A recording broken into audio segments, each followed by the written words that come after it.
What's good, people? It's about that time to randomly relate reverse rants. No hate. So, I'm here to basically address Terrence Crawford and Errol Spence. And it's really simple. I've done this already. So, it's obviously there's some people on the channel that didn't see that video, or even just the talks about it in several different videos. Now, your opinions are your opinions, and mine is mine. Okay. The difference with me and most of you is you guys premeditate everything. You read half a story and think you know the whole book. I don't have a problem with people having their opinions, okay? But when you try to tell me what I should or shouldn't think, that's when I'm going to address you or ignore you. It depends, because I don't really have time for petty shit, all right? Now, let me say this once again, for the hard of hearing and for those who may have missed. Between Errol Spence and Terrence Crawford, I think only a blind person could not see who's the more technically better fighter. Okay? One is a technically sound, savvy fighter. The other is a boxer, puncher, that chooses to mostly punch. Okay? And has had a style that has worked for him up until this point. I've said from day one, I like them both as fighters. And yes, if I had to pick who I was pulling for, was I pulling for Errol to win? It got to the point of, because I respect what Terrence Crawford does as well, it was kind of like a tug of war in terms of who, but I didn't really care personally. Initially, like before Terrence Crawford came to the division, he finally came up, yeah, I would have been pulling for Errol completely. Okay? It was not but it's never personal with me. I don't personally care. Like when these fighters lose, I'm not punching the fucking table. I'm not sitting there mad and angry. Nope. They lost. I didn't lose shit. They did. It has nothing to do with me. There's no emotional attachment. Okay. First off, I'm too grown up for that petty shit. Secondly, okay, between the two of them, what I felt was this: Terrence Crawford has to be Terrence Crawford. I'm repeating what I've already said, so I don't know where all the confusion comes from, but Spence was going to have to be different. Okay? When he's lazy on defense, the mistakes he was able to get away with other people, he's not going to be able to do that with Spence, with Crawford. And unless he catches Crawford with something and gets him out of there, where, before Terrence could exploit those things, it was going to be a long night. I didn't, feel like it was going to be something where all y'all sitting there talking about the way Crawford won, that's the way y'all envisioned it. Y'all can go suck ass with that bullshit. Not one of you lying motherfuckers sat there and knew or predicted it was going to be 3 knockdowns. He was just going to get pulverized like that. No, that's why everybody's so shocked. Like, damn, I ain't know Crawford was going to do him like that. Okay, do you hear me crying about anything? So when I say he didn't look right in the ring, that's what I mean. I'll give you a perfect example of something, okay? I remember when Terry Norris fought Simon Brown. Terry Norris was the favorite to win, but people knew Simon Brown was a formidable opponent. They knew he wasn't no walkover, no cakewalk, okay? But in that first fight, when I'm watching him, Terry was trying to take his head off with the shots he was throwing, but Terry could box, but his shots didn't have nothing on him. He got dropped with a jab. And it's like shots that he was getting caught with didn't even look hard. It's like he got knocked out like 3 times. Okay. And I'm looking like, damn, something is not right. Okay. The way he got beat, everybody started talking about the Julian Jackson loss and okay. And that's the only difference with the Errol Spence versus Crawford situation was, Terry wasn't undefeated in that fight, but he hadn't lost since then. And this is a fight where he just didn't look right. You can still look muscular and you can have your shots you can throw them hard, but there was no pop on his shot, just like there was no pop on Spence shot. He was throwing hard punches, but he had some zip on him, but there was no real pop on his shots. Okay. What the fuck do I need to make excuses for another grown ass man for? You guys, a lot of you are just immature and you like to talk shit to build your channels up or to get attention to yourself, but you're not, you're not in the ring. You've never been in the fucking ring with no one.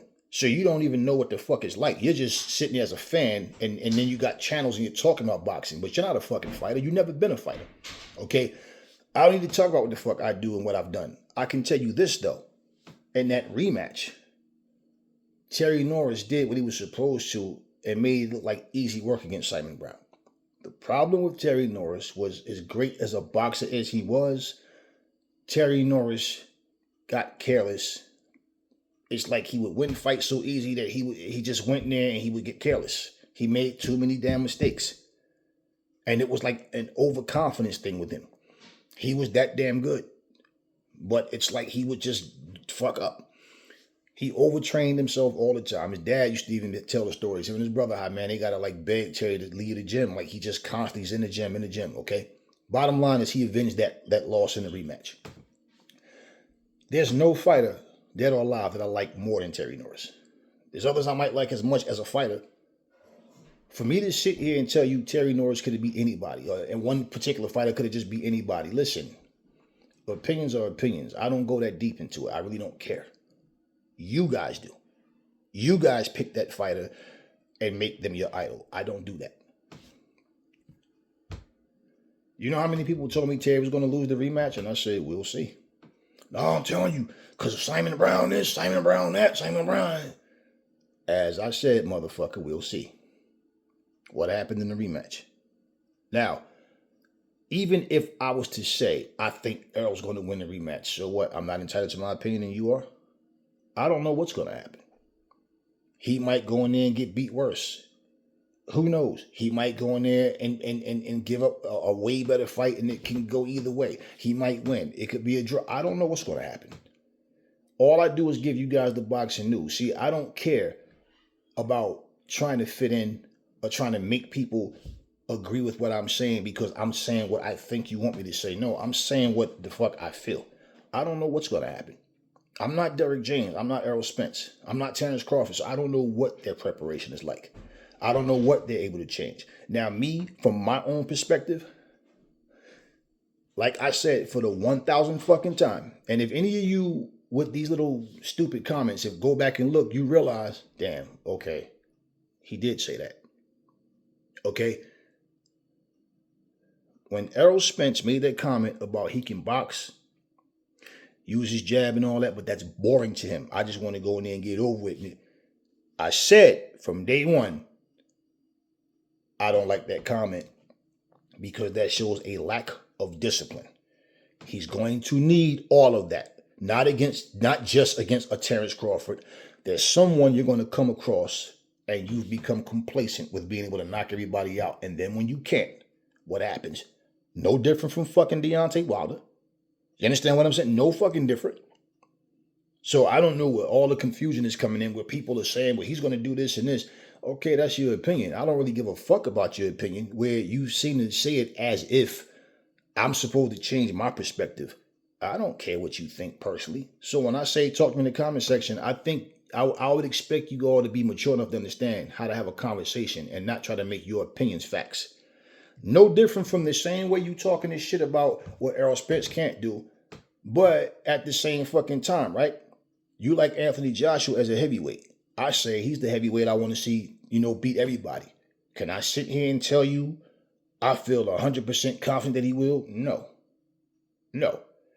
Because at the same time that the style he's doing is working for him, there's still things that I'm watching him, simple things that he just don't feel comfortable doing, and he's showing it. Now, that's why I say on a fight-by-fight basis, you have to look at what a fighter, picks up and what are they doing different. You have people right now saying Deontay Wilder is going to knock out Anthony Joshua. He's going to knock him spark out. Wilder says it won't be but 4 rounds. But then he comes out a couple of weeks later and makes a video saying he won't, Andy Ruiz just signed a contract so I could knock you out. So doesn't that let you know that there's no fight between Wilder and Anthony Joshua in December that's signed, sealed, and delivered? Right? So it's easy to say what you'll do when you know that the fight's not actually happening, right? Now, the same people that say what Errol Spence can't do, but you still have faith in Anthony Joshua, right? So what point are you making by saying he can't do this because Crawford is this? Crawford's a human being. He's not a god. He's no demigod. He's a human. He's not immortal. He's a human being. Okay, that bleed, shit, spit, smell, sweat, do everything that this next human being does. Now, y'all can get down there and do all this bullshit. That's on y'all. But at the end of the day, they're two human beings. And I think that for Errol Spence, like I said, even if he's at full strength, he's going to have to tactically be better. So what is it that I'm supposed to say? Oh, no, there's no way, there's no chance.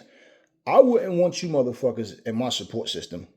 I wouldn't want you as trainers, because you motherfuckers are just like how Robert Garcia said, no, AJ can't be fixed. It's too late. But he took the job, right? That's the type of people y'all are. You don't have faith in the person, but you'll take the job because it's paying it, right? Me personally, I'm coming from a different perspective. So when there's fights that I feel strongly that one guy's going to win, I'll say so. But do I know that that's going to actually happen? No. If you consider Errol Spence and Terrence Crawford a super fight, there was nothing super about that fight. Terrence Crawford did what he had to do. It was a one-sided ass kicking. And if y'all felt that way before the fight started, then it wasn't considered a super fight. Okay? Because there was nothing. If for anyone that watched that fight, if that was the first time you saw Errol Spence fight, you'd be like, this dude is trash, man. He's overrated. Man, listen. I said in the last video, Jerron Ennis would have definitely beat him. No, there's several guys that would have beaten Errol Spence that night. Several guys.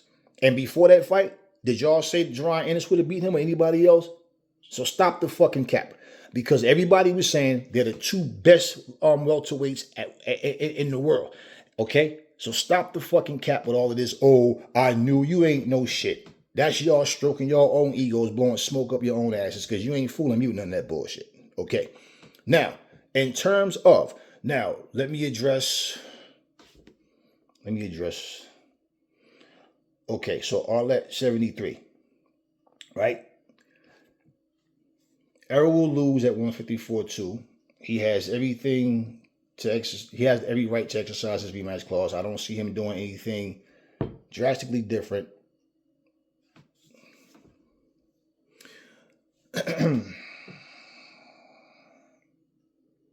In a few months, that will change the results. Most likely, he will just get beat worse.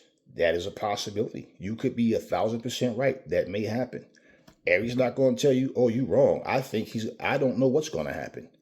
All I'm saying is he's going to have to be different. He's going to have to be sharper and better in every area to win. I'm not telling you he's going to win. I'm not telling you he's going to lose. And the way it looked, looking at that fight, I could understand why any of us feel like he's probably going to lose the rematch. Listen, I never said I think he's going to win. I said I hope he does better. And for him to get the win, cool. I have no problem with that. If he lose, he lose.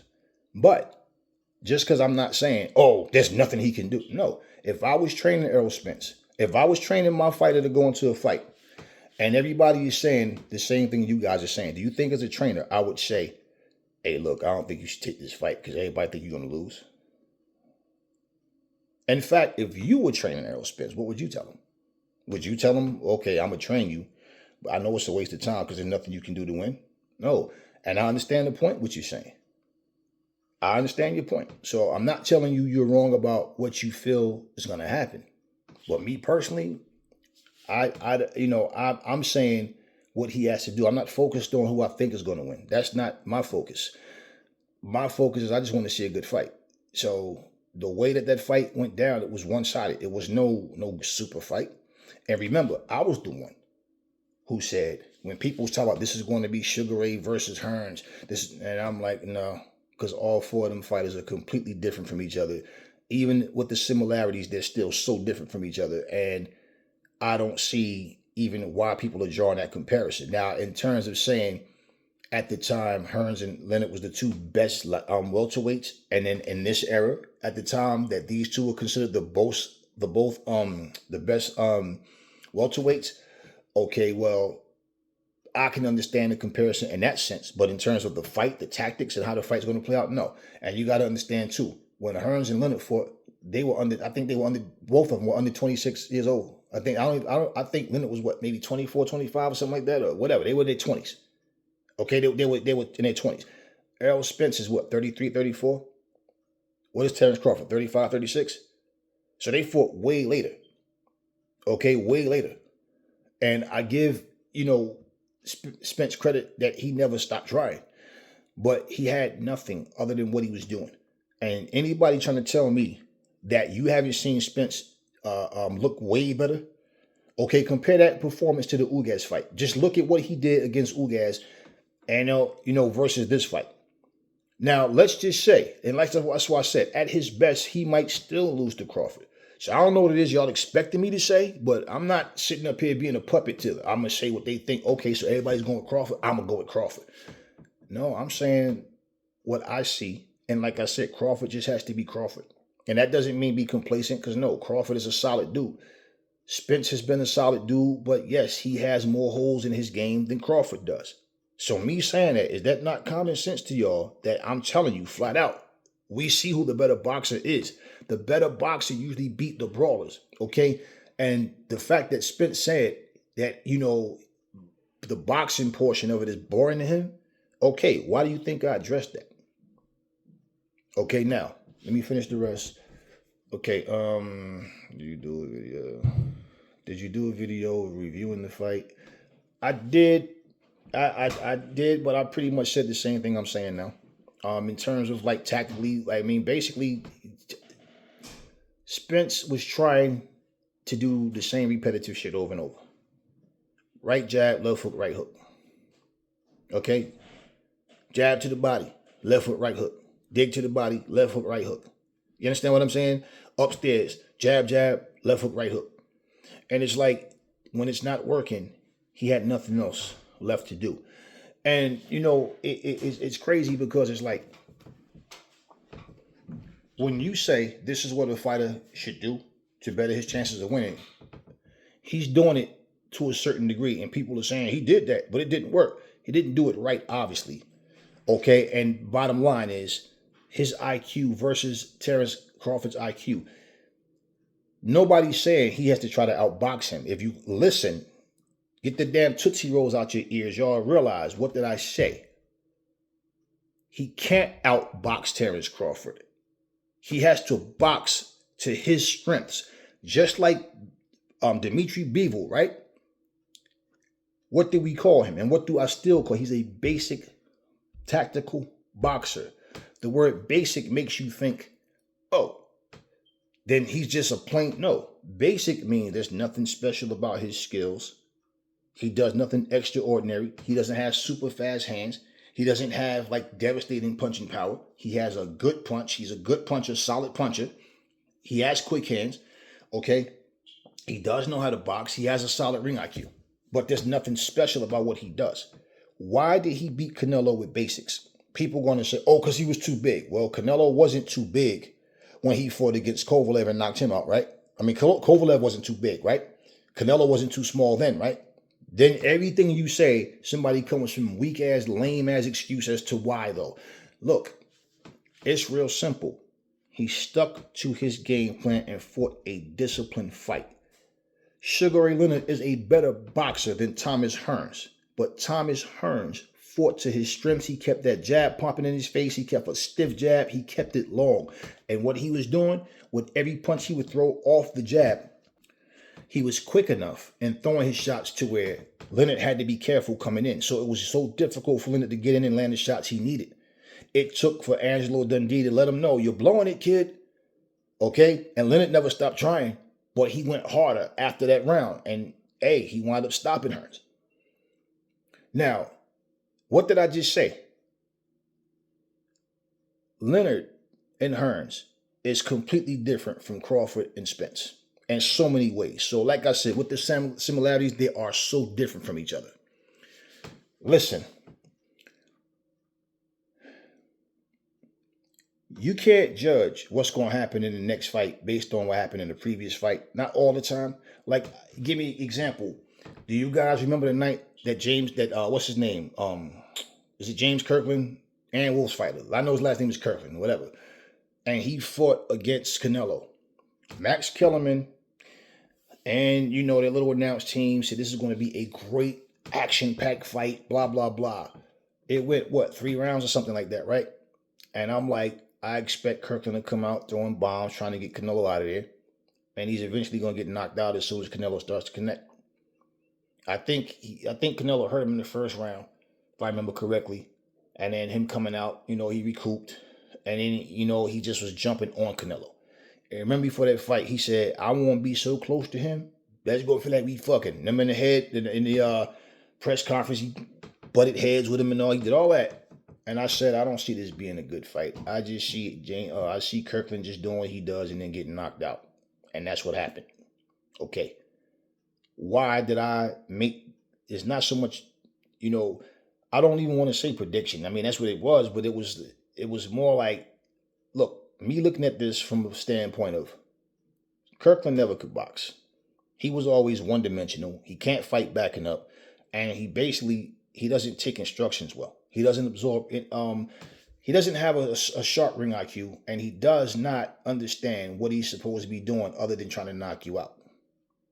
Okay? So it was like Canelo is far more complete than Kirkland is, and I don't see him doing anything but, I mean, yeah, he might wow the people just throwing a bunch of wild-ass shots like he always does, but I don't see him beating Canelo. That's all that was. Okay? There's certain fights that, Paulie Malignaggi versus Sean Porter, like, was that a hard fight to choose? Certain fights, I mean, I can go through so many fights. There's fights that you think a fighter's going to win and he going in and looked horrible. There's fights that one guy who doesn't look good in his last fight comes back this time, you're like, whoa, okay. I'll give you another example. Everybody was saying Regis Prograis versus Haney. Yo, Prograis gonna knock that boy out. Yo, that boy hit hard. Yo, Haney can't this, Haney can't that. Now, ain't this funny? The last fight that Haney had was against who? Lomachenko. All of a sudden, he's the most hated man in boxing, right? Now, without him doing anything at all, not another fight after the Lomachenko fight, all of a sudden, Prograis goes in his last fight and look horrible.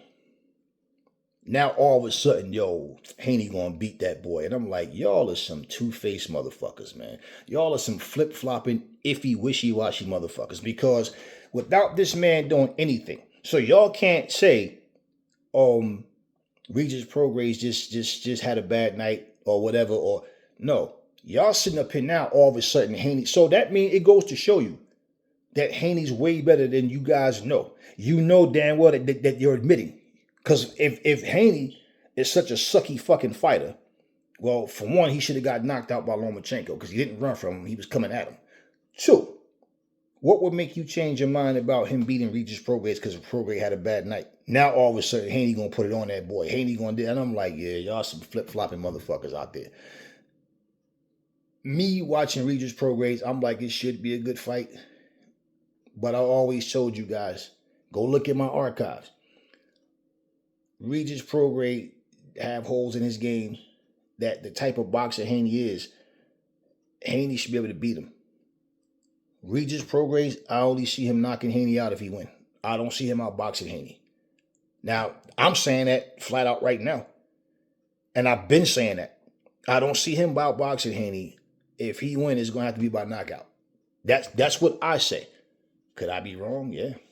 But that's what I see. I just don't have this ego like y'all do, that think y'all know everything, that whatever y'all say is facts, is law. I just don't have that. Okay? I don't care about predictions. I don't care about that. So I have no issue with what y'all feel is going to happen. But that has no effect on what I see. Okay? I got a kid that plays a sport. I got, I've always been about fairness. And I've always been about, like, if I'm training my fighter to fight someone, just like me saying, Daniel Dubois could make a huge mistake going in there thinking, underestimating Usyk's ability to hurt him. Right? But see, y'all get so caught up into the whole, the controversial low blow bullshit and all that. Yeah. Look at the punch that dropped him. Look at the punch that ended the fight. It was a fucking jab. Not a hook, not an uppercut, not a straight. A fucking jab sent this dude to the canvas. And anybody that's been watching this channel know I've always spoken good about Daniel Dubois. I'm supposed to sit here and lie? Like I said, him talking about fighting like a big man, fine. I get that. You are the bigger guy. You're the stronger. I get that. It's just the way he was talking. I know how trainers think too. You got to walk through him. You got to show him this. I get you. But is your fighter capable of doing what you're asking him to do? And that's my questions about Dubois. Is can he actually do what's necessary? Can he fight the way he needs to? And and keep his gas tank? Will it keep up? Can he do this for 12 rounds? That was my question. And is it just a coincidence that he got dropped? Huh? Is it just a coincidence he got dropped by a fucking jab? And when he got dropped earlier, the same thing. What I tell you, that accumulation is just as deadly as a fucking on one devastating shot. Why? That accumulation gets you. So every time you see his head snap back, okay, Usyk was winning all these rounds. People try to make it sound like this was a close fight.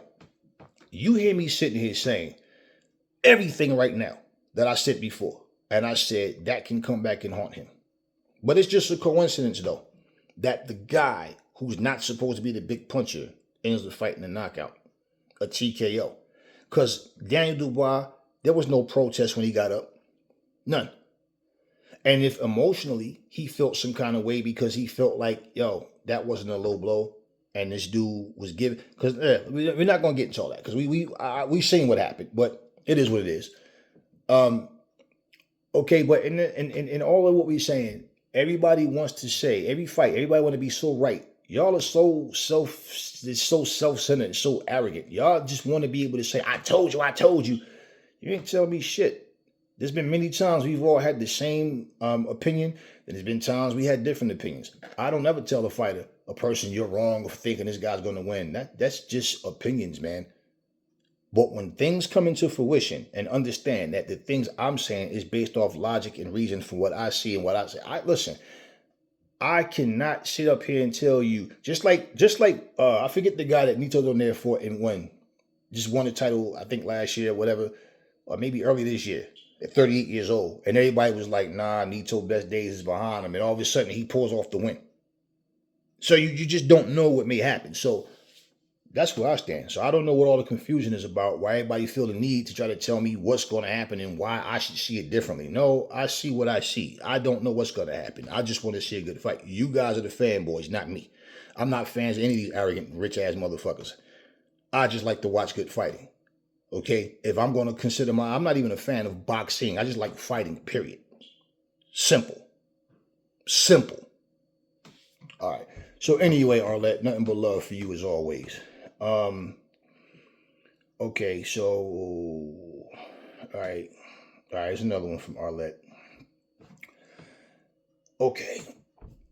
Hey Aries, what is up with all the Shane videos? Is it because his slight for Floyd? Absolutely not. He's telling false information. Now, before I go forward, let me tell you what he said.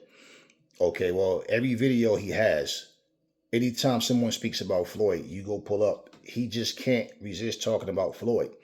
And the same fighters that he say would have beat Floyd, he say he'll beat them. But at the same time, he uses age as an excuse and saying that Floyd wanted to fight him when he got old, which is a lie. Floyd wasn't calling him out at all when he got old. Floyd called him out when Floyd was at 130 and Shane was at 135. Shane told a story saying that, you heard what I said in the video, but I'm just reiterating. He said that he told Floyd, how you going to come to 135, we're going to make this happen. And I never recall at one point Shane asking Floyd for a fight and Floyd telling him no. Okay, then he turned around in that same video. That's why I told y'all, watch the video that is on so you will hear the things that Shane was saying was clearly not true. That's the reason why I said that, because I want to sit here and try to, reiterate a whole damn or paraphrase a whole video. No, but what he said, too, that was untrue.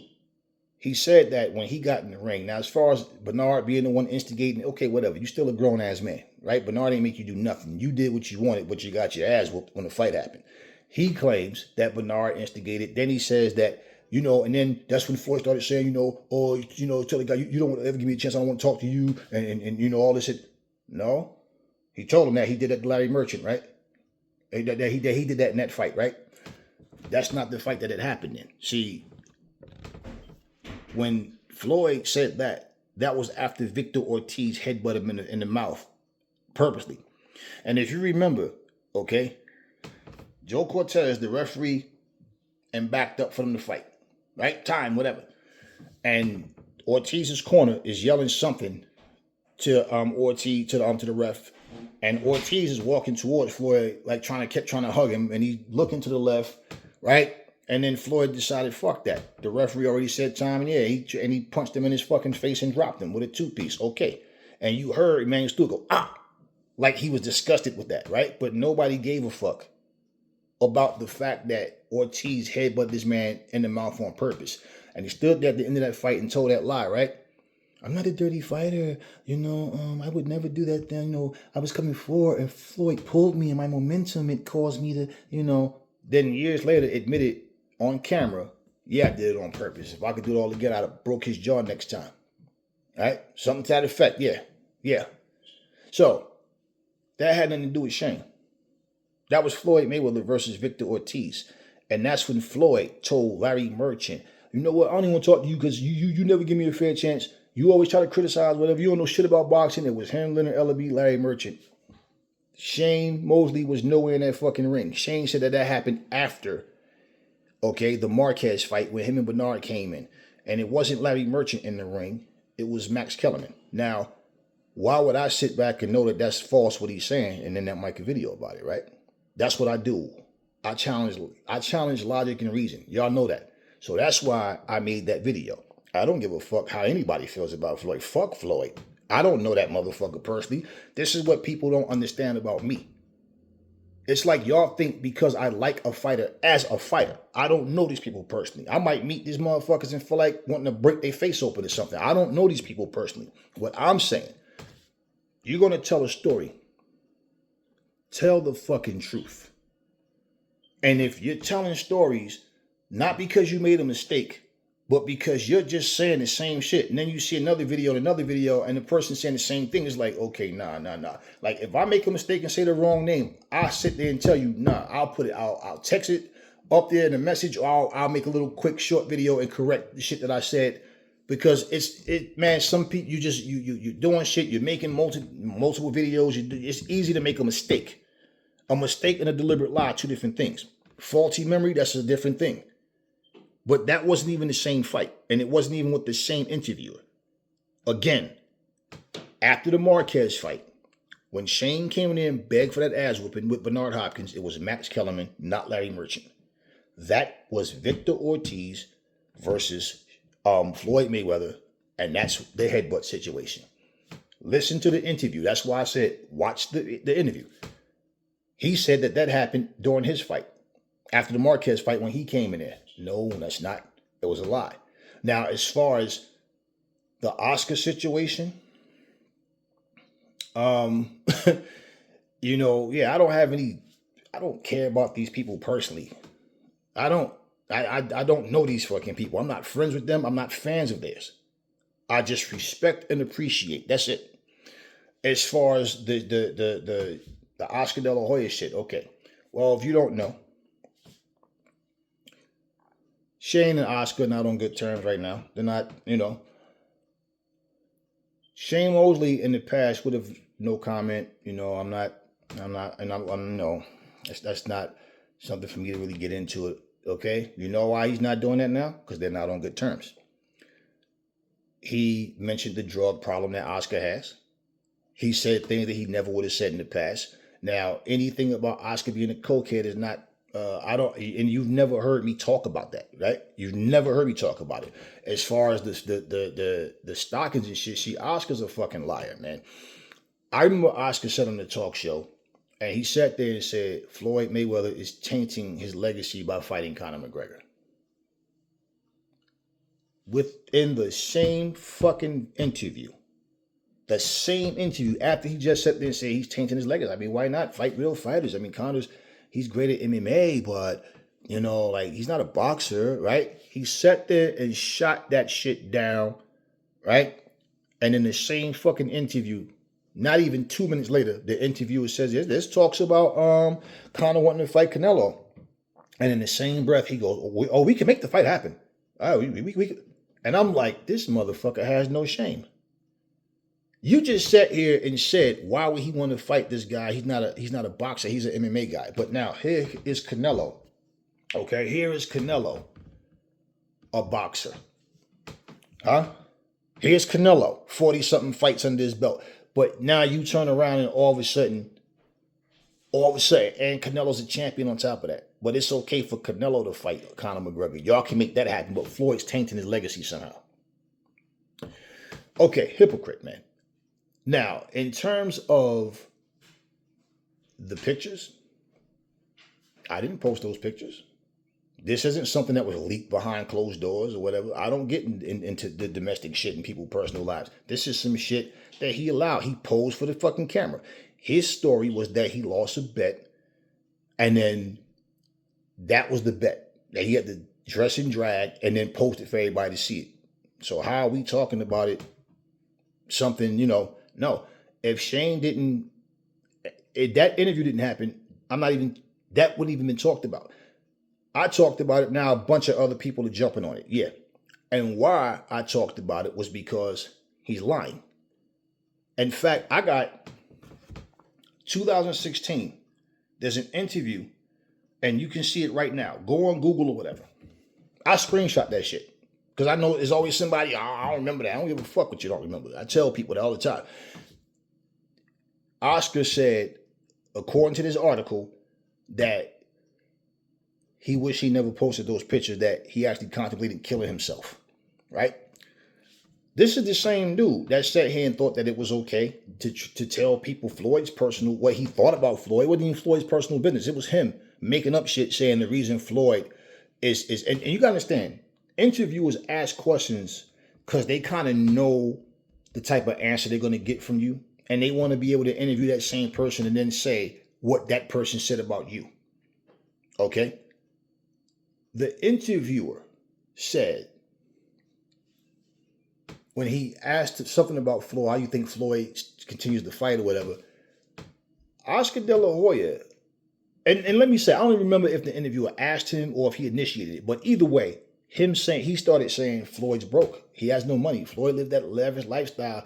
So now, and smiling, like, yeah, so now that his money's running out, you know, hey, he has to fight because that's all he has. He can't read and write.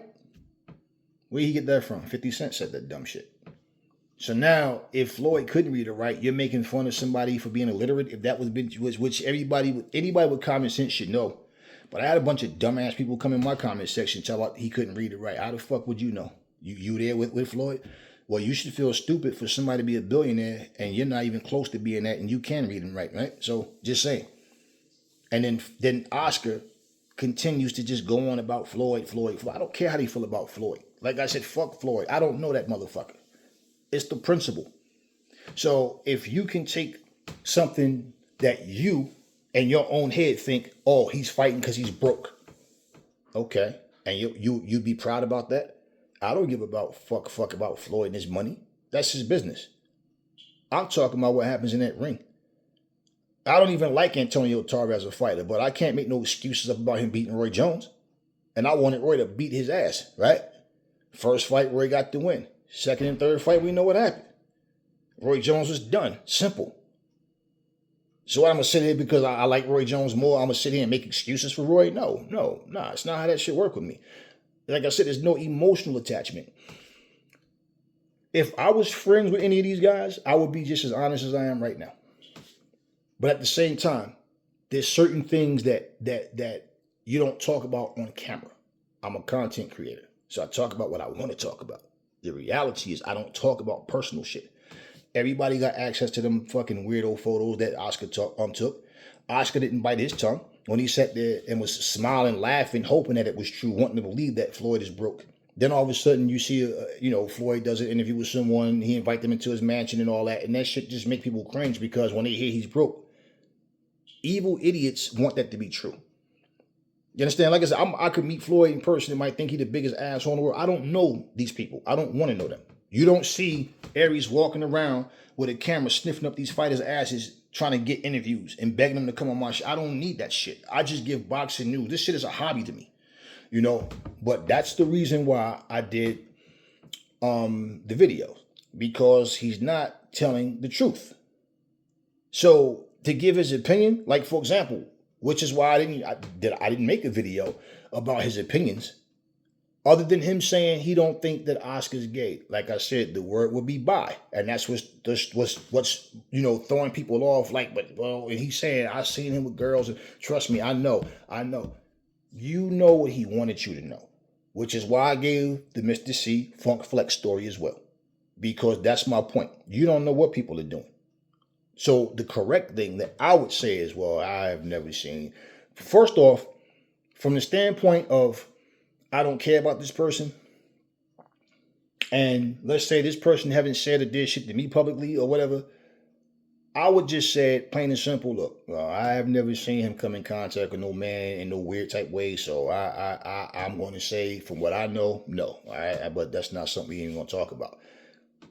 Shane would have took it there when they was on good terms. Okay? But he didn't.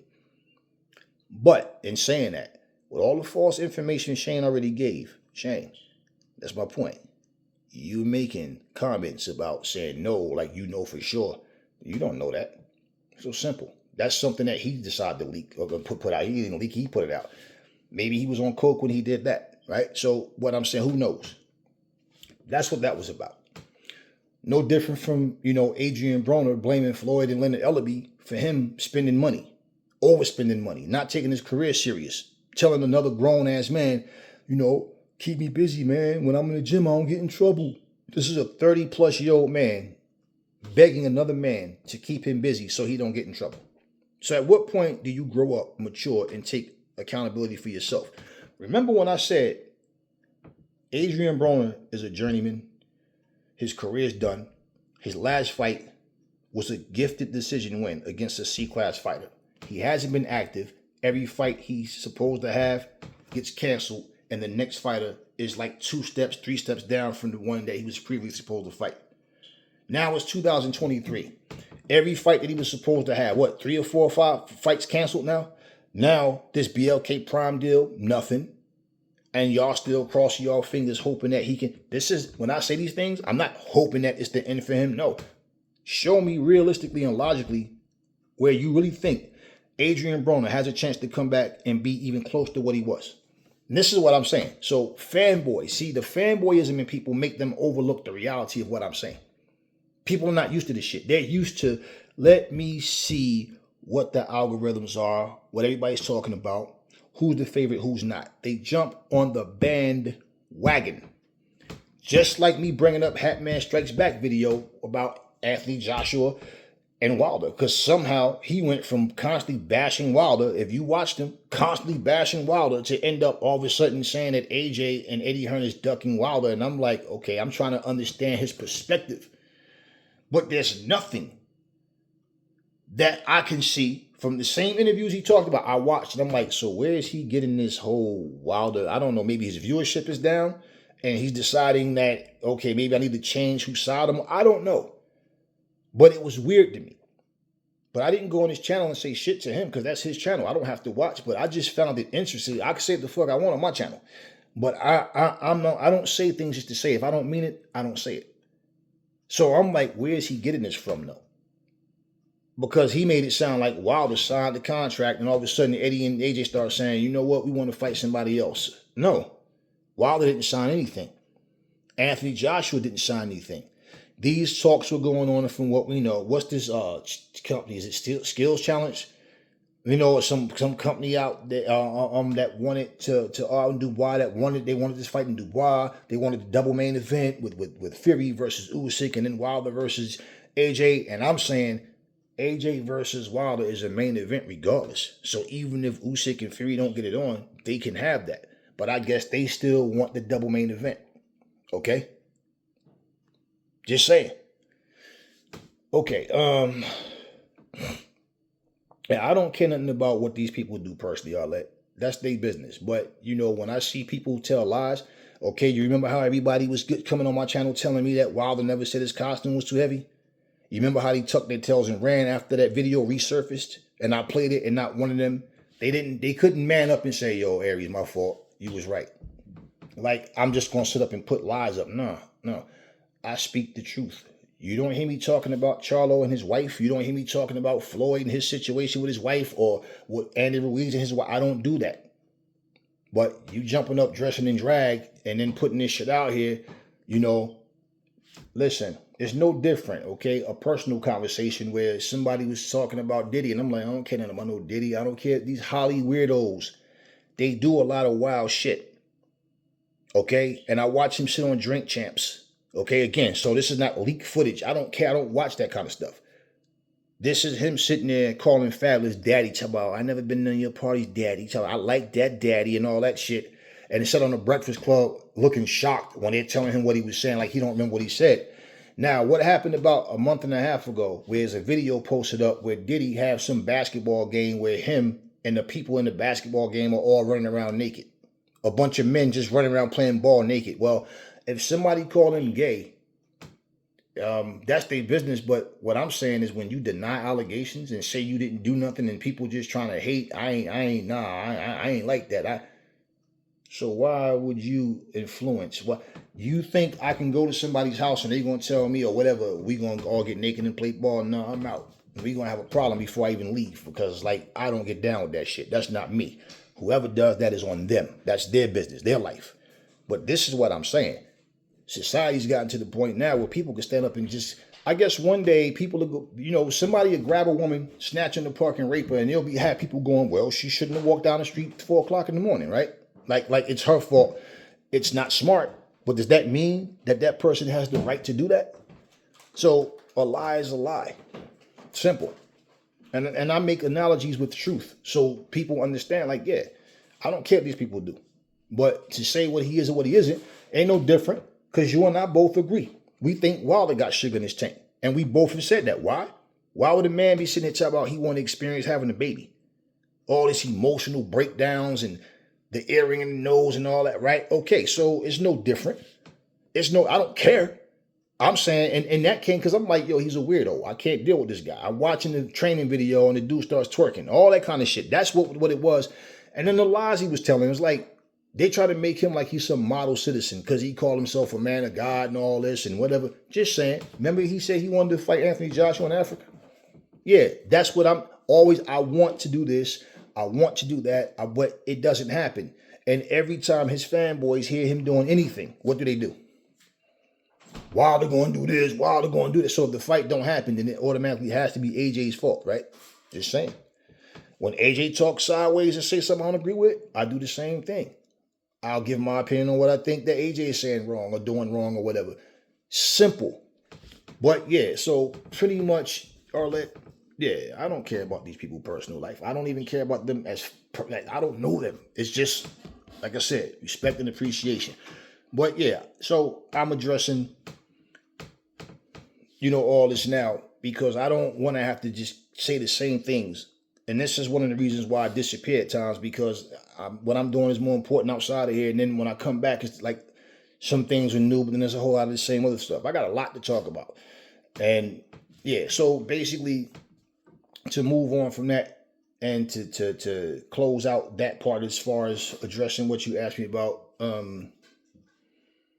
Spence and Crawford is, look, I don't know who's going to win.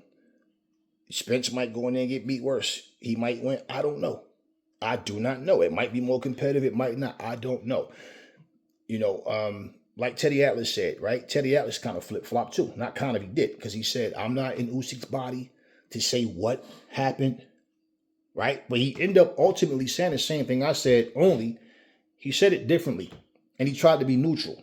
He said, was the punch below the belt line? And according to how high his trunks was pulled up, right? And his trunks was over his belly button. So to say under the belt line is illegal, which is why I did before. Why I said if the belt line is here, right? And the punch comes here and they're saying it was low. But what if, okay, his belly button is right here? You can't see it because the trunks are that high, right? But he said it definitely didn't look like it was in the groin, like it was more to the side. I said, no, it definitely wasn't in the groin. You can clearly see that. And I gave both sides of that picture. So any picture that anybody has is the same picture I have. You don't have 5 different pictures or different type of pictures of the same punch. No, it just got from the left side and from the right side. So you can see where on the inside where Usyk's elbow was kind of in a way where you couldn't really see, and you could see that was a legal blow. And we know damn well there's been many other fights, many. In fact, the same night, Jared Anderson was tearing this dude's body up, and not one of those punches was considered low. So how could something like bottom line, running a red light is legal in any state you go in? Okay, that's laws, that's rules. Not it's the discretion of the referee to the point where I'm gonna call that low. It is, but that's what's faulty, because it should be the same at all times. Sometimes the way your cup is made, you can get hit, and the way the cup is made, it might rise up. But at the same time, Usyk said he got hit in the balls. No, I know the difference between my cup riding up versus a punch going to my groin. So I don't know where all of this, people just like the controversy, like stuff to talk about. Content creators want to keep going and going and going and going to the point to where it gets to the point where, like I said, they're trying to ride whatever side is the strongest. And I stand on that. That was not a punch to his balls. That punch hit him on the belt line. Even part of the glove was over the belt line. So, it is what it is. But no. All right, so who else?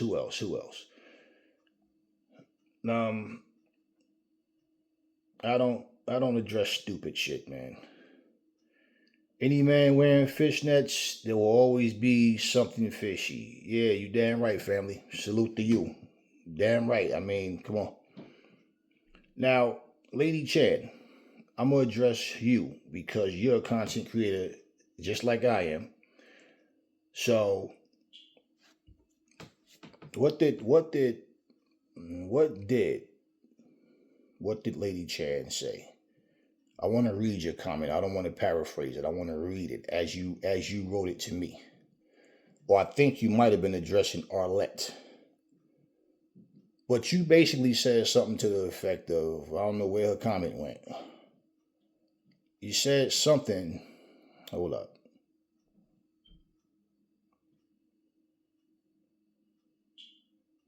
Okay. I'm gonna address the other shit first. So you made a comment, Lady Chan, saying, so Eddie Murphy, Jamie Foxx, and all of these people are gay, right? And then you put shaking my head. Well, in case you don't know, okay, Eddie Murphy, had an encounter with a transsexual back in the day. And that makes him bisexual. Okay? Even if it was one time or the only time he got caught. And he said he was curious and all. Okay, you did it. Now, Lady Chad, if you came home and some man was drilling your man up his ass, would you sit here and say, well, but you're not gay? No, you're going to find out that you just found out something you didn't know before, right? As far as Jamie Foxx, these Holly weirdos, I don't know and don't care. But Dave Chappelle ain't going for that shit. So are you going to go on one of Dave Chappelle Facebook or his Instagram or something and tell him that he's wrong? Because he don't support the shit that they do, always putting black men in dresses, men in general, but black men especially in dresses in movies, and he don't want to do that. People say he was a fool because he turned down $50 million. He went on Oprah Winfrey show because Dave Chappelle is not trying to be bought or sold. Okay, Dave Chappelle, he stands for some shit. So you may like these actors and actresses and you don't want to see them that way. That's your right. That's your choice. But at the end of the day, there's certain shit you just don't do. And if you do it, and then turn around and say, yeah, but, you can't say that everybody's the same way. Okay, so now let me ask you, Lady Chan. You think that Alicia Baumgartner is guilty, don't you? You're not sitting here saying just because Dillian White was guilty and all these other fighters were guilty don't mean that Alicia Baumgartner is guilty. You're not saying that, are you? No. You think she's guilty. She cheated. Oh, look at the muscularity. Look at her face, all the makeup, right? This is so what I'm saying, y'all pick and choose who y'all want to attack and who you want to believe and don't want to believe. I keep the same energy with everybody. Everybody. I'm not a puppet and I don't care about fitting in. I don't care about none of that shit. So yeah, Eddie Murphy was caught with a fucking tranny. Richard Pryor stood up and told a joke, and I thought he was joking. And that's the thing about comedians. You don't never know if they just joking or whatever, but certain jokes I would even tell. And I remember he stood up, I think it was at a roast or something. And I don't know who they were roasting, but he said something about this guy. He was with me when I fucked my first faggot. And when I heard him say that, I'm like, whoa, Rich. Yeah, so all this shit came about him. Yeah, all this shit he was doing behind Pam Grier's back. And yeah, a whole lot of shit came out of that we never knew. And it's like, whoa. So here's my thing, okay? I don't know how y'all pick y'all friends, but my friendships are based on morale, trust. You understand what I'm saying? I don't want nobody around me that I got to look over my shoulder. Now, things we have in common or don't, that's a different common of interest, okay? Like we have it's called a conflict of interest. A lot of people say, for me, it's not about a conflict. It's just, okay, certain things I'm not into. But your lifestyle, I don't smoke, I don't drink, I don't get high, I don't do none of that shit. So if I'm sitting around a bunch of people that do, what do we have in common? Nothing. So guess what? They want to go hang out with that person that get drunk. They want to hang out with that person that gets high. That's your life. I don't care. That's what you do. But imagine me sitting around them doing the same shit. That's like somebody snorting coke, calling a heroin addict a drug addict. Huh? Man, you stupid. You gonna kill yourself over there and fuck with that heroin, man. You stupid. You a fucking drug addict. Like, oh, because that's considered a harder drug than what you're doing? That makes it okay? No. Certain things you just don't abide by. Okay? Simple. Simple. Because that's not who you are and what you are. So when Dave Chappelle says they always put in black men in dresses, they always... it's like they wanted to mask it. Like, yeah, okay.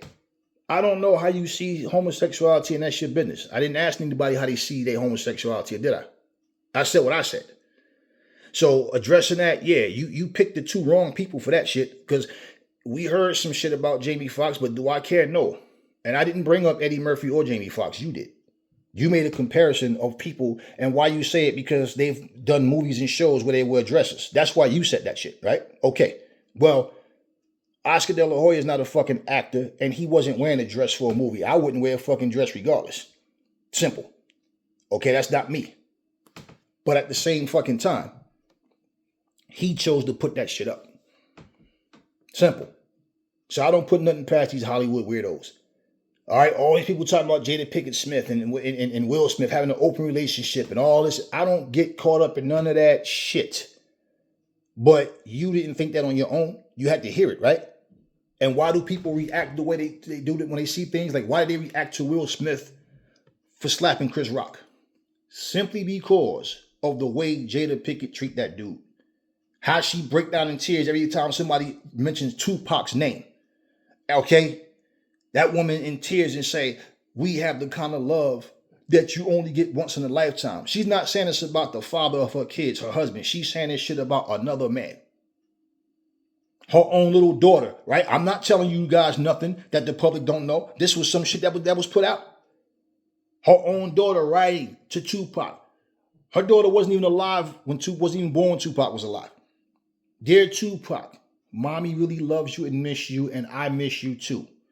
I wish you could come back because mommy needs you. This is her daughter being taught to think this way. So there was a lot of shit that went on there. All right? Her little red table talk or whatever the fuck. You bring your husband on there not to reconcile, not to let the world see y'all make up and you was wrong for what you did and there was a lot of shit and that shit, no, we here. No, you wanted to go up there and play the victim and blame him, shame him, make him look stupid because Will's a sucker like that. And he shows the world that. That's nothing that I don't care about this shit, but that's nothing I don't care about those shits, okay? But at the same time, okay, this is not leaked footage. This is some shit that these people do. I don't jump on nobody's fucking bandwagon. Simple. So, I don't care nothing about them. You chose to bring up Eddie and Jamie. I'm talking about Oscar De La Hoya and Shane Mosley. But it's funny because you picked the guy that was actually caught with a transsexual. Okay? And when you say gay, that means, that's like saying dyke. No. If a woman is a lesbian, she messes. Listen, The word bisexual, you guys know what that means, right? Or do I need to break it down? That's what you call these people. And the fact that you even have an interest and a curiosity of wanting, some people just need the opportunity. Now, do I care personally? No. I was addressing what the fuck Shane Mosley said. That was on another interview. Now, are y'all going to go on an Art of Dialogue and address him for asking Shane that question? Because y'all don't have to watch, but y'all did. Now, I'm not mad at the fact y'all responded, but it's like sometimes y'all respond to shit like it personally bother y'all. Well, that's your problem. That's your problem. I don't give a shit about what these people do. I don't take none of it to fucking heart. I've been a lone wolf since I've been a kid, and I ain't never been a part of no pack, no group. I stand the fuck alone, and that's how Aries always gonna move. I don't do that fucking, oh, everybody's doing this, so I gotta slide myself in there. No, that's not how the fuck I move.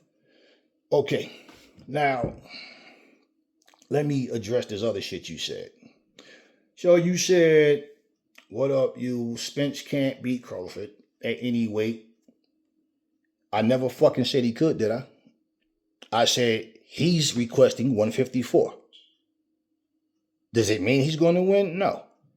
But I'm saying that what he's not saying in words, but just saying 154 is obviously he feels like he'll be at least at 100% at 154. That the weight is probably the issue with him. He's been talking about going up to 154 for the longest. Tell me when the fuck I'm lying.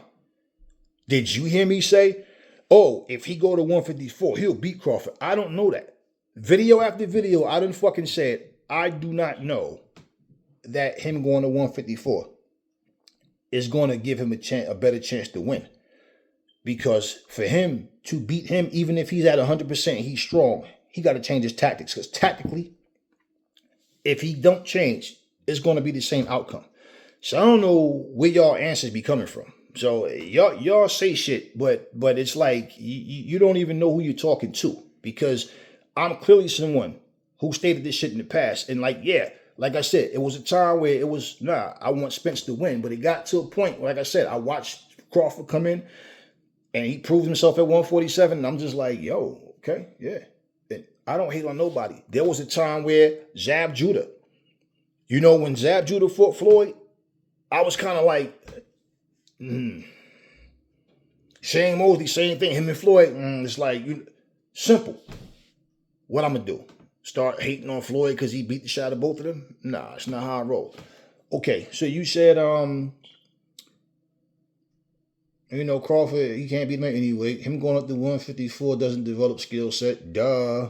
Like, yeah, Lady Chan, I know that shit, which is something that I've stated in see, y'all watch what y'all want to watch. And then when you hear something, but it's not word for word what you want to hear, I guess you think you teaching me something. Yeah, whatever. Yeah. Yeah, y'all be tripping, man. Anyway, Bud was finding it hard, like EJ, to make weight. Okay, let's say that that's true. He still adjusted to the weight and made it better. And like I said before, it's not Terrence Crawford's problem. Whatever was wrong with Errol Spence or whatever. But if you want to talk about weight, yeah, Terrence Crawford said he comes from about 172 to 175. Errol Spence said he's between 190 and 193. Yeah, so he still is a lot bigger than Terrence Crawford. But again, I'm saying, bottom line is, he's going to have to be different regardless. Never said he wins. And even if I thought he was going to win, I don't have the right to my own opinion. I don't know where y'all be coming with this shit. So when you say all these excuses, nah, mommy, you got the wrong dude. There's no excuses. I'm telling you what I think. There's no excuse about shit. Y'all make excuses. Y'all say it's excuses, but then y'all turn around, like, example, okay, Anthony Joshua never said anything was wrong with him when he fought Andy Ruiz in the first fight, now did he? But everybody, including Wilder fanboys, was saying something wasn't right with AJ. And then all of a sudden, what's this lady? She came out and said that Joey DeWaco concussed him. Forget the lady's name. Said that he called and said, tell, Big Pharmacy Miller, he don't have nothing to worry about. I just concussed Anthony Joshua. Huh? Did that not happen? But did you ever hear Anthony Joshua speak on it? So was I making an excuse when I was saying something wasn't right with him? That was me making an excuse for AJ? Yeah, I don't know what type of shit y'all be on, but y'all just be saying some shit. Bud has a better skill set than EJ. Who the fuck don't know that? You obviously don't watch my videos. You pick and choose what you want to watch too. And that's fine. That's yeah, let's not be clouded. Yeah, don't be clouded, because you are. Because you're saying a bunch of shit like I don't. That's Spence's problem, not Crawford. Yeah, you basically saying the same shit that I've said, but if he was 100%, his skill set doesn't beat Bud's. I repeat, at any weight. Okay, good for you. I'm glad you know that. P.S. Leave Shane alone. No, Shane need to fucking tell the truth. How about that? Not me leave Shane alone. How about Shane tell the truth and get his stories right and not tell lies to people? You understand what I'm saying? How about that? Okay. But I'm down to watch Spence get deleted again. Okay, I don't know. Maybe it makes you feel good to see somebody, whatever. That's fine. I don't feel nothing. It's just a fight to me, and I just love to watch a good fight. I don't really care. Then you're going to say it was his eye. No, you never heard me say nothing about the eye or the car crash. In fact, if you know, that's a conversation you need to have with Roy Jones, because that's Roy Jones' story. That there's no way he can be the same after flying out of a fucking car window at however fast he was going. And yeah, he can't be. That's Roy Jones' comment. That had nothing to do with me. See, so when you say that type of shit, you making yourself look foolish, not me. I never said nothing about no car crash. I never said nothing about his eye.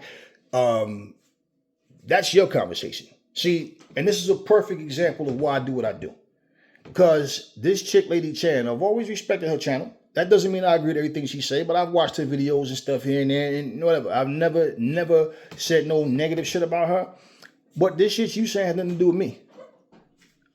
I said what I had to say. You bringing up Eddie Murphy, you bringing up Jamie Foxx, you bringing up his eye, a car crash. No. Like I said, since the car crash, he's fought several people and won. Came back on his very first fight back after the eye surgery, all that shit. He fought Danny Garcia, beat him, and everybody was telling me, okay, it was you guys telling me there's no way he's going to be the same after that. No way Danny's going to do this, and he destroyed Danny. Now, what Roy Jones said was, yeah, but Crawford is different from Danny and them. Yeah, true. That's true. But you didn't hear me say any of that shit. He made a conscious decision to get back in there. In fact, if you was watching my videos, I'm the one who said, even when him saying that he can't count the Mikey Garcia win because Mikey Garcia wasn't a natural welterweight. Well, I'm the one who said the same thing about, well, you fought against Vinny Pazienza, who had a broken neck, who came up from lightweight to fight you, and you still fought him. Do you say to people, don't ever count that Vinny Pazienza win because he wasn't a natural middleweight? No, you fought him anyway, didn't you? Right? You fought him. You fought him. You didn't fight the other guy. What's the guy name when you wouldn't go to his country because you were saying you was afraid they might rob you and all that? Okay. Now, how many people you think will say that's just an excuse, Roy? You were scared. How many people say Roy Jones ducked Chris Eubanks? How many people say he ducked Nigel Benn, right? Okay. So when you speak about things, no matter who you take up for, there's somebody else who has a story similar. Okay. And then you yourself are in positions where you don't seem to understand. People are looking at you funny. Like, nah, but you didn't this and that. I don't care about all of that. I learned as a kid you can't please everybody. That's not what I try to do. I just give the news. But damn, y'all just be saying some bullshit. Like, yeah, so all this shit you talking about, the crowd, that had nothing to do with me. So he can't fight a complex southpaw. Okay, so now Bud will still fight the rematch, all southpaw. Okay, so you already know his game plan and everything. You are, salute you, because you know all of this shit. Well, you need to call Bud and let him know you know how the fight gonna play out. So then he ain't got nothing to worry about, because you know all of that shit. Okay, Bud, man, okay, what he say? And Bud will still fight the rematch, all southpaw, I believe. Okay, yeah, and okay. And Bud may just switch. EJ can't contend. Sorry. You gotta be sorry to me because I don't give a fuck. So, yeah.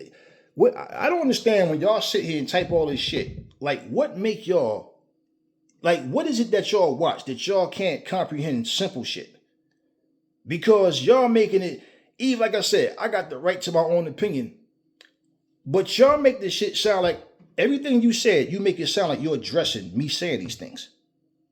You're bringing up eyes and car crashes and, like I said, shit like that. And then to you, Mr. Wizard Sleeve 6049, spot on, lady C. Only fools think otherwise. Well, let me just address you, okay? Because when you are wrong about something, does that make you a fool? If your opinion is different than other people's, does that make you a fool? So basically, if you know everything, if you already can predetermine what's going to happen, why the fuck do you take the time to watch? There's no need if I already know what's going to happen, right? And I remember you coming in my comment section, you always in here, and you said a lot of people was going to win fights and they lost.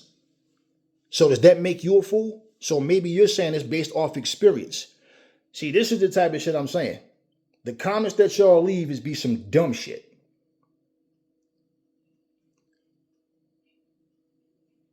Not one of you motherfuckers. I dare any one of you to show me receipts of any one of you saying, yo, Spence gonna get knocked down several times. He's not gonna win a round and this and this and this, that fight. No, not you saying that Spence was gonna lose, that Crawford was gonna fuck him up. No, tell me, show me where y'all have said this was gonna happen, right? That's why all you motherfuckers sat there and made videos going, wow, I mean, I thought Crawford was gonna win, but I didn't know he was going to win like that. Okay, so y'all can shut up because y'all debunk your own words. This is some elementary shit, man. Y'all motherfuckers easy to beat because really, y'all just sit up and debate and argue about petty shit. I don't have any interest in that shit. I have grown-up conversations. That's what I do. I can't sit up here and get caught up in this petty back and forth. This person, I don't give a fuck what y'all think personally.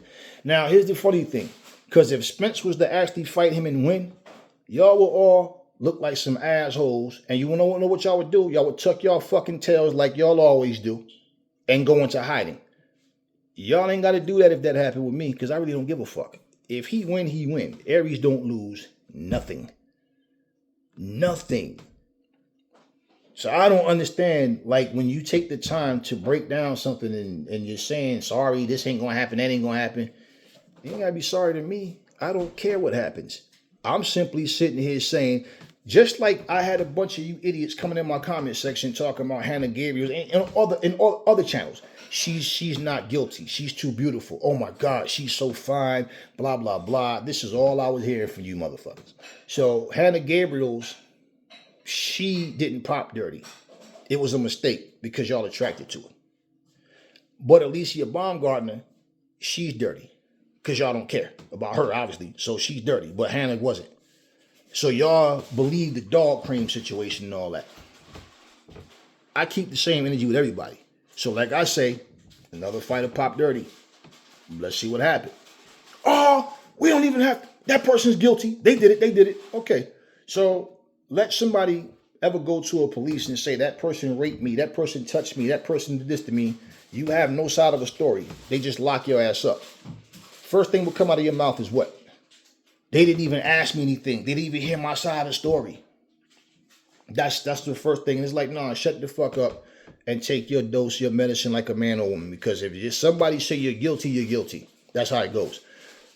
Me saying that, did any one of you morons hear me say, did you ever hear me say, I don't think Alicia's guilty? No, I simply said, I just want to hear what her and Vada have to say. And I hold them all accountable simply because there's no fucking way for these people to all know. And that's from Eddie Hearn and all them on down. Okay? From all these people.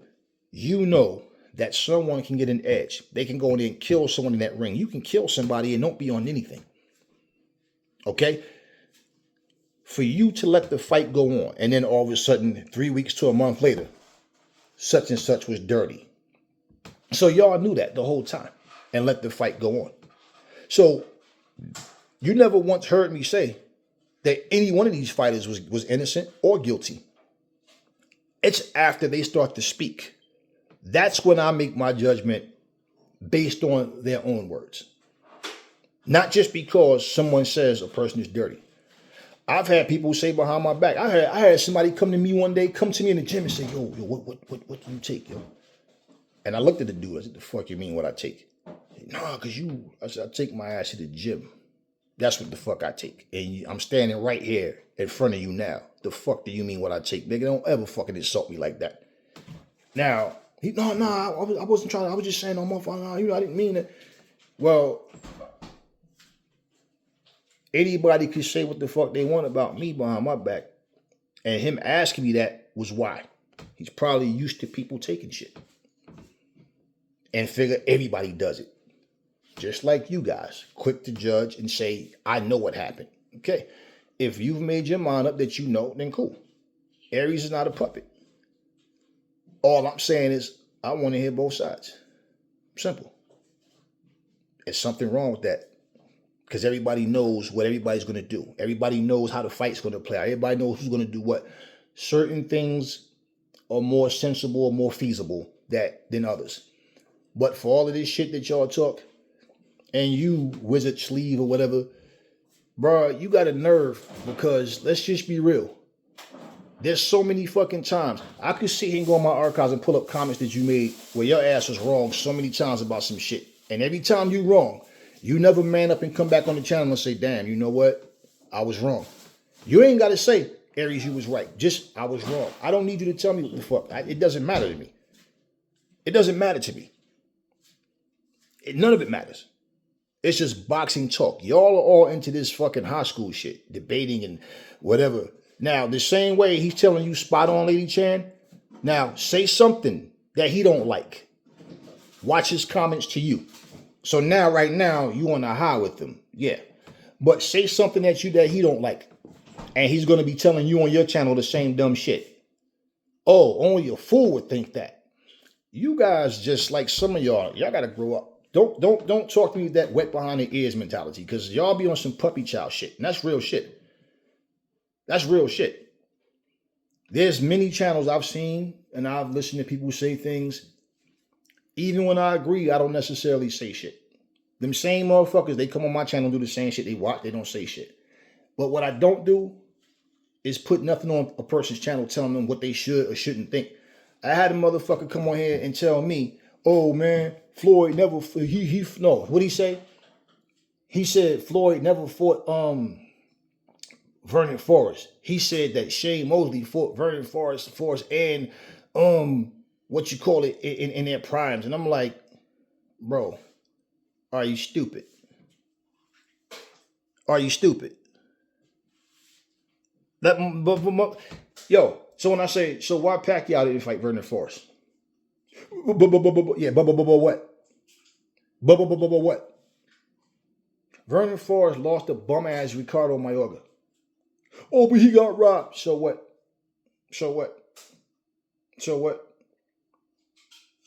Always when it's somebody y'all like, oh, that person got robbed. But when it's somebody you don't care about, you don't give a fuck if it was a robbery or not. He lost 2 times to bum ass Ricardo Mayorga. So all this shit about who he didn't fight, you can sit back and look at who's who did what, and you'll realize none of these guys fought each other. None of them fought each other. A whole lot of them didn't fight each other, I'm saying. A whole lot of them. So when you're saying, how come he didn't? And why do I bring up Pacquiao? Because that's his nemesis, right? That's the biggest fight of his career. Payday-wise and all, whatever, and everything. Look like a damn sparring match. We seen it. But the same way. Oh, he ain't fighting Amir Khan. Neither did Pacquiao. Yeah. He didn't fight Kell Brook. Neither did Pacquiao. And we can go on and on and on. But what does matter is he fought Pacquiao and he beat him. And then y'all had the nerve to say he waited till he got old. It's like, how he wait till he get old when he's older? He's 2 years older than fucking Pacquiao. And when he offered him that $20 million before he went to prison, Pacquiao didn't take that shit. But you want to know what happened? Pacquiao agreed that for the money, if he would have took the fight, but then later they look at how much money, so it's better that they fought later. right? Yeah. So Pacquiao not mad about that. That motherfucker made $100 million that night. Floyd made 300, 200 million, or whatever it was that night, and made the 300 against Conor. So yeah, and now here's the funny thing, right? For all the people that was saying shit like, oh, but Floyd, you know, man, he fought all these exhibitions. Now all of a sudden, every time you turn around, look at what's happening. See, and this is why, like, when I bring up Tyson Fury and I say, well, Tyson Fury is a WBC title holder. Floyd was retired, came back, collected that 300 million, and called it a good night, 50-0. He wasn't holding up the division. He wasn't holding a title. Here's a man that's held this belt for like 2 years and never had a mandatory. Yet y'all sit there and shit on other fighters, right? So when you heard me say, if Anthony Joshua doesn't fight the very top guys after Usyk, and it's to hone his skills and try to sharpen up, and okay, and he's with Derek James and new training and all of that, it's understandable because he's not holding the belt. And he's not holding up anybody. He's not in anybody's way. Okay? Simple. It's not because it's Anthony Joshua. It's because, well, he's in that stage of, it's like reset. Let me bring out what you already know. Let me show you what you used to do versus what you're doing now and how you need to combine these things or whatever. Simple.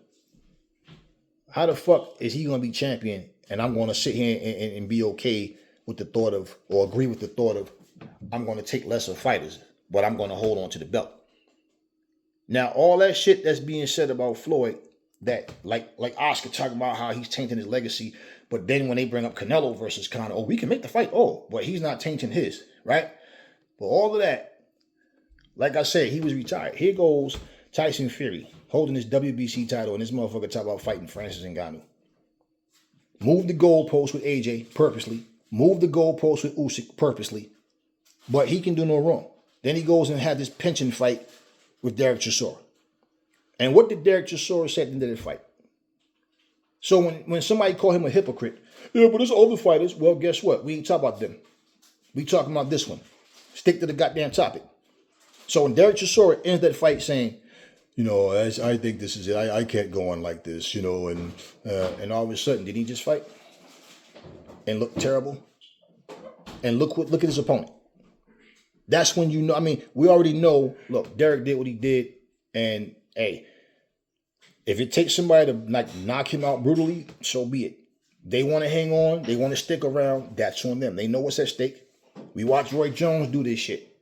We watched Sugar Ray Leonard get annihilated by Terry Norris when he was 34, just to come back at 40 to fight Camacho and got beat up within 4 rounds and shit. So at 34, he was done, but 40, he gonna come back rejuvenated, right? You know, it's what I'm saying. All of this shit, you know, people do what they do. They do what they do. Now, you ask a person about Archie Moore, they'll brag about how old he was and how he was still in there fighting, same with Ray Robinson. But when the fighter does the same shit now, you know, it's more of a, yo, but he only won because he was old. Well, that's his problem. But ain't y'all the same one that say Floyd only fought people when they was too old or too young? Right. If y'all went back and look at the ages of him and his opponents, y'all would feel real stupid and realize how many fucking people, in terms of the age difference, y'all sound really stupid. A motherfucker beat 23 combined world champions. All what was accomplished. And again, see, this is not about a Floyd thing. It's just the reality of, it's just hatred that y'all like to spew out. But then y'all sit here and try to protect bum-ass fighters, you know, because y'all countrymen or you just like that fighter or whatever. I don't care about none of that bullshit, man. This is all about the sport itself. And, you know, for the person that made the comment that they don't see nothing wrong with, like, Teofimo Lopez, for example, being handed a belt, right? You wouldn't, because you're a Teofimo fan. And you don't care about the sport itself. You just a fucking boxer fan. If you was a fan of the sport, you would see it different. Why? First off, for Teofimo, that makes him a hypocrite. You call Devin Haney a fucking email champion. You got a belt you didn't fight for. Okay, wouldn't you be doing the same exact thing? Wouldn't you be doing the same shit by accepting this WBO super champion, their version of what a fucking what the WBC has done with this franchise championship? And I read the description, what it says. Privileges, right? The word privileges are in there. extended time off from not fighting mandatories, all this kind of shit. So let me explain this. So basically, I'm fighting my way through the ranks to get where I gotta go. I gotta deal with people ducking and dodging, not wanting to fight me. But that champion I want to fight, because you didn't fight for this belt, it's not even like they just take the top two and say, y'all gonna fight for this and the winner becomes. No, they hand it to you. Did not, look, we know what the WBC, Mauricio Suleiman said, it's not a championship that you can win or lose. It's handed to you. And only they can strip it. Okay. You don't see anything wrong with that? Just that alone. So now, let me get back. I want this guy, but because you was handed a belt, you get to fight him. Not because you earned it, but because they gave you their blessing with this belt. Then you go up and wait, fight whatever champion you want. And what they're going to do is they're going to fight the weakest champions in the division. Jump up, jump back down, jump up, jump back down. Now, with Teofimo, I don't see that happening with him with 135. So now with him, it'd be 140 and then going up to 147. But what will be the purpose of that? What will be the purpose? So wait, so any other fighter have to stay within the rules, but because you was gifted an email title, you can go up and you can go to 147 and fight who? But guess what? I still got my belts at 140. See, this is what I'm saying. And you don't see anything wrong with that.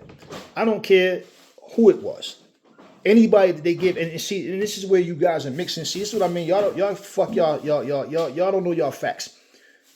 The reason Devin Haney was given, okay, why he was emailed his belt is because Lomachenko relinquished it and didn't want to fight him and became the franchise. That's why. He was the mandatory. So it's the right thing to do. Just like Lennox Lewis got his belt. But he defended that belt with honor, right? Okay, so how are you going to sit up here and compare the two? No, that has nothing to do with nothing. The WBC belt don't allow you to go up and down. That bullshit franchise shit does. What's the purpose of all that? So you telling me that the franchise belt is necessary to make the best fights happening? Well, they're still not happening, so show me the significance of it. Y'all are victims of the time because y'all accept this bullshit that people do. And y'all don't see nothing wrong with anything. As long as you like the fighter that's reaping the benefits. This man told y'all he retired, yet he's still the champion and still ranked, right? But y'all dummies sitting up here talking about, but he retired. No, you don't retire with the belt. And if you can, does that not show you favoritism? Does that not show, plain and simple, well, when Floyd retired, he was done. He no longer had the belts. So I don't understand how the hell you retire, but you're still champion. Come on, y'all. Y'all can't be that stupid. So yeah, there's something wrong with that shit. Because this is supposed to be boxing, not this Misfits bullshit. No, this is like boxing entertainment. This is another version of the WWE, only without moves, just punches, no wrestling moves. It's the same shit. All this bullshit storyline nonsense. It's too much. This shit is watered down. It's petty. Okay? So yeah, only an idiot, okay? Only a fool would think otherwise. So you guys that'll support that bullshit, that's your business. Simple. But it's trash. And this is what I mean about you casuals who think that you're some boxing purists. You motherfuckers don't even understand the beginning of shit. Y'all don't understand the foundation. Y'all don't understand none of that. All y'all care about is what's in front of your face and what everybody's talking about.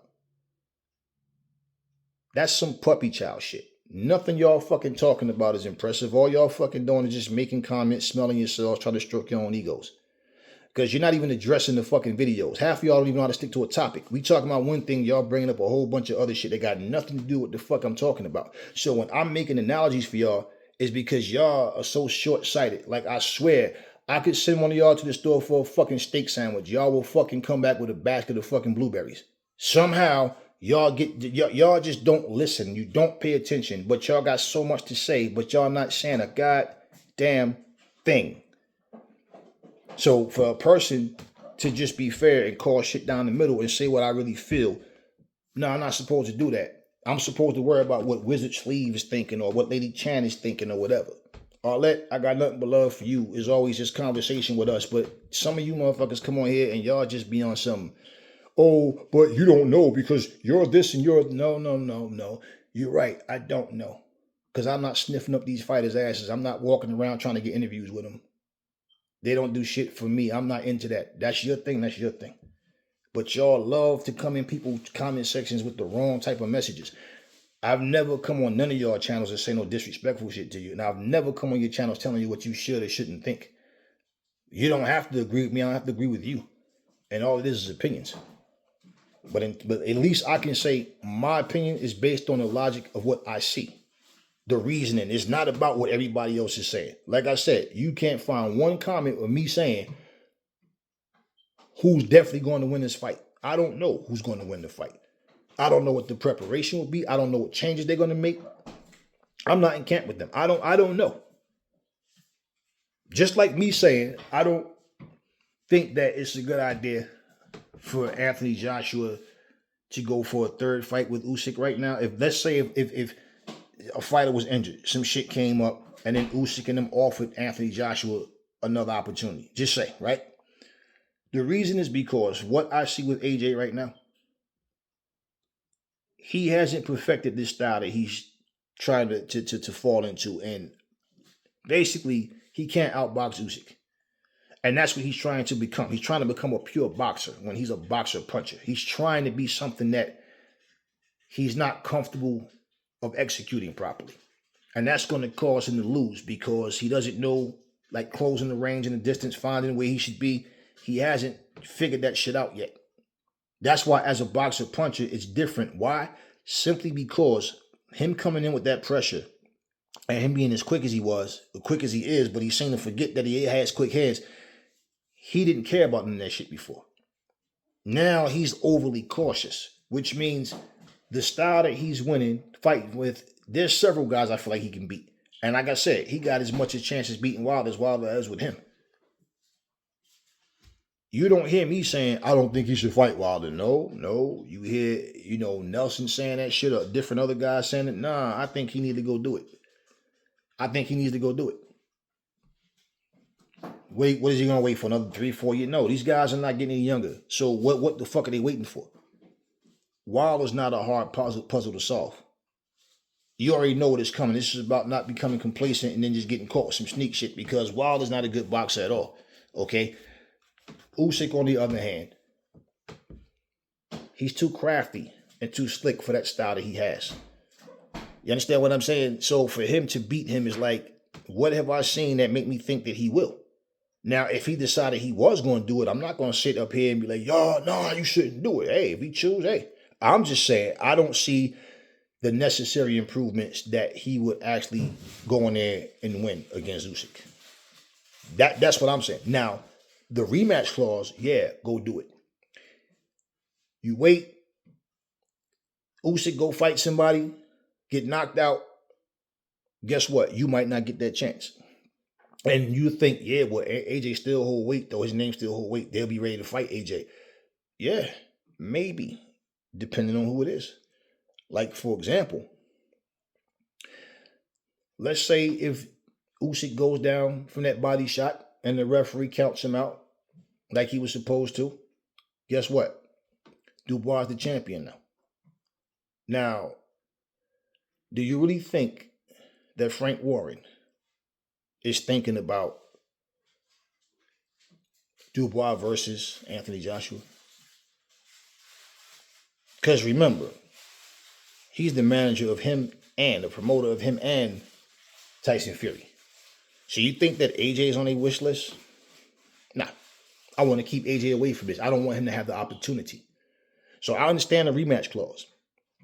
But in terms of fighting, if it's about fighting for a good paycheck, okay. If it's about fighting and winning for that paycheck, not losing, but winning, do you really think that he's ready to go in there with Usyk right now? With what he has right now? Now, what they're working on, let's say what he learned from that last fight. Let's just say, I'd have to see something different from what I saw to make me feel like I think that he'll beat Usyk. See, like I said, there's other guys I feel like he can beat. But I said, Usyk and Frank Sanchez is a problem for him because they can box, they can move, and finding the range on these guys is different. And you want to know what's so funny? Why is nobody calling out Frank Sanchez? So for the people, oh, but Frank is this. Frank is undefeated, stupid. Frank is a guy that's trying to get his name there. And because people are not calling his name out, y'all think why? Oh, he hasn't done anything. Okay, well, who else has? Who else? If AJ was to fight, or if AJ, even if Usyk just fought it right now, he wanted to fight Joseph Parker. You want to know what people that don't like Usyk would be saying? Oh, come on, man. Joseph Parker just came off of a loss to y'all always with this came off of a loss shit. In the UFC, if a guy comes off a loss, he just comes off a loss. Sometimes he loses and come back and then destroy a fighter that was better than the fighter that just beat him. So it happens. And boxing is the only sport with all this, oh, he just came off a loss. Like, okay, right. So he handpicked this guy. That's what you'd be saying. He handpicked Joseph. Okay, for the record, Usyk already beat Joe Joyce, okay, in the World Series of Boxing. He already beat him. And beat him easily and convincing. Everybody, I remember Spencer Ferran and these different guys were saying that, yo, this Joseph Parker, Joe Joyce beats Usyk. That was after he beat Joseph Parker. And I'm saying, maybe, but I can't say he'll beat him because he beat Joseph Parker. Joseph Parker is not Usyk by no stretch of the mind, man. That's a stretch, man. I mean, to say that, and people looking at his size, but see, my thing about any fighter is I look at the consistency in a fighter. Okay? The consistency.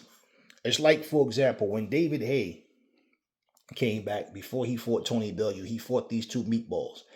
He won and got early stoppages, but I didn't like the way David Haye looked. He was throwing punches. He was pulling punches from behind his back and was landing them. And I'm like, the fact that he was able to hit his opponent with them bullshit punches shows you that his opponents wasn't shit.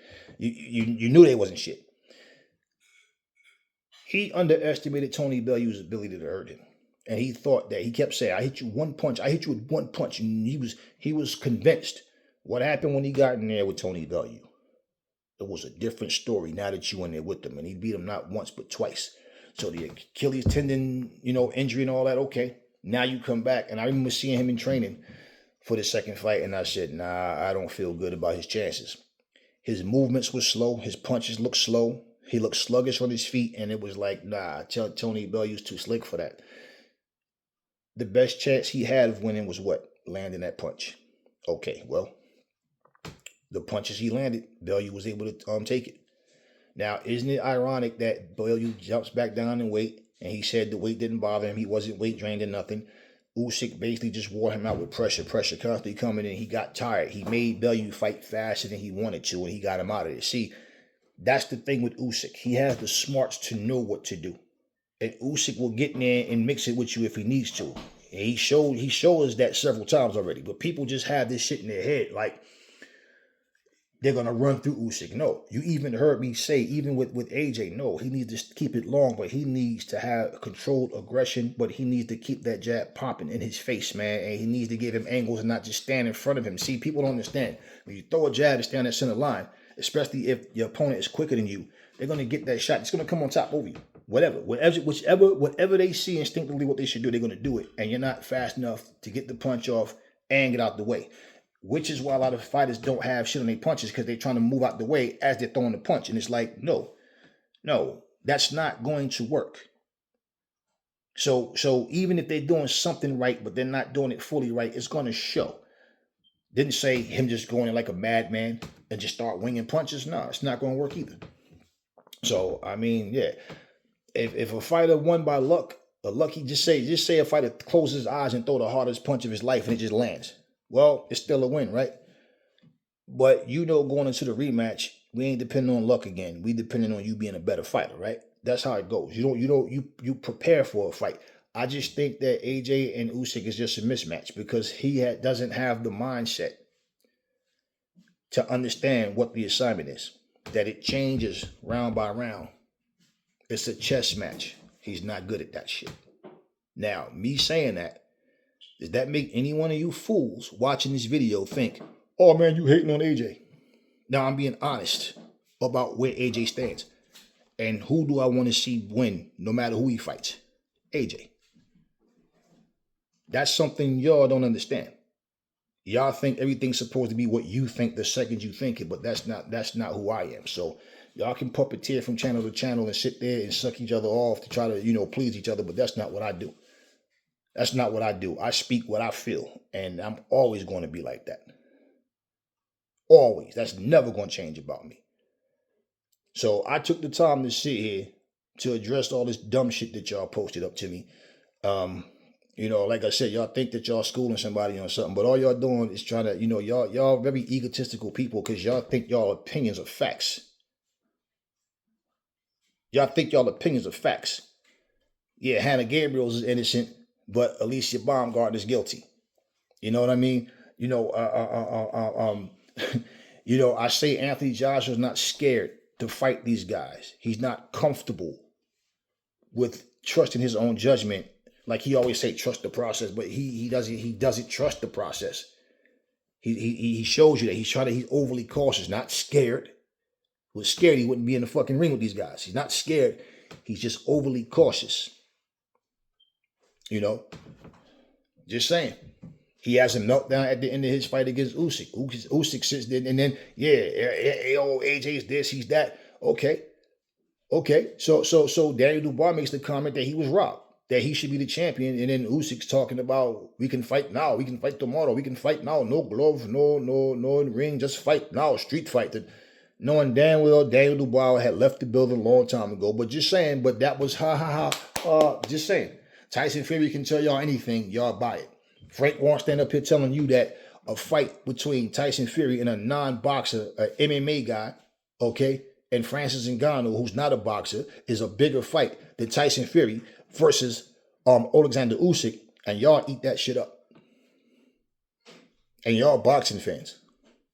And y'all believe this dumb shit. See, people can string y'all around. They can string y'all around. And they can tell y'all anything and y'all eat it up. See, I'm not like everybody. I'm not a channel whore. So I don't hop from channel to channel so I can just, what are they doing? Nah, I speak what I speak. See, I could easily be a channel, 300 subscribers, 300,000 subscribers. I could easily, but I can't be that person to just say what y'all want me to say. Just go with nah, that's not what I do. I speak what I really feel at all times. So when you are watching videos and you know the funny thing, you can hear anything I say and you go to any one of these so-called boxing experts and they'll be saying the same shit, but just in a different way because they're trying to play neutral. In case I run into the guy, I don't want to be mad. Well, fuck, you get mad if I see you, I see you. I'm going to keep the same energy with anybody. So when you sit up here and you're talking about experts said and this one said, it's always who agree with you. That's who you like. I don't care about none of that bullshit. I don't care about none of that bullshit. So if after all of what I said, if any of you are too immature, you're too ignorant to understand simple conversation and understand the points of what I said, that's your problem. Because I'm not going into this shit again. I said what I needed to say. I touched on everything I needed to say about this fucking video. That being said, I'm out.